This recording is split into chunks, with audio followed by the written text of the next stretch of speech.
Hello guys, this is Gabriel and this is Hilby from Jordana Physics. We are with our next experiment, and this is about creating electricity or current.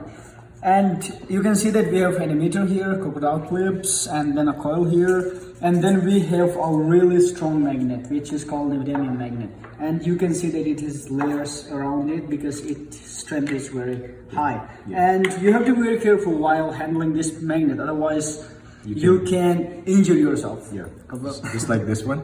So I was holding it near this metal plate over here, and I just realized that my hand was in between. And this is basically internal bleeding from, the magnet and the metal pressing each other in great force. So just a reminder out there, before you do this, be very, very careful.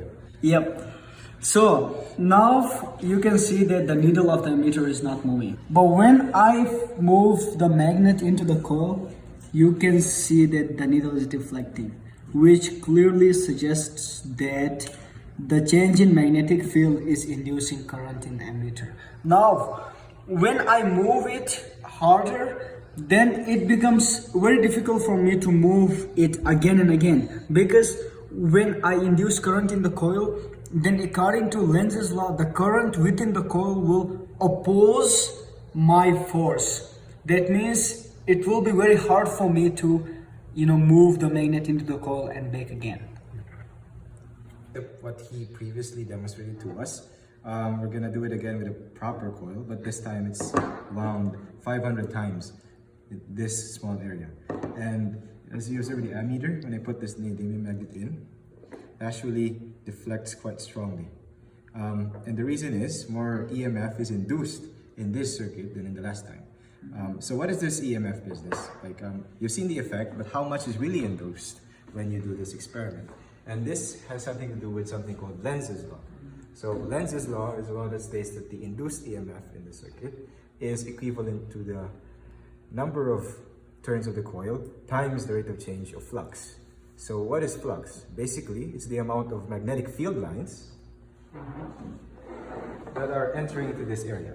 So, for example, there's a magnet that produces magnetic fields in this way, as you may have known, and I put it in a given area. So if I put it close to here, more of the magnetic field lines are entering this area, and there's deflection. Lenz's law states that induced EMF is related to the change in flux and not the flux itself.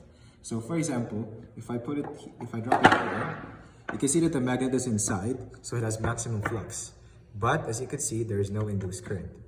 But if I take it off, you can see that there's deflection again because the flux is exiting the loop as I take it off.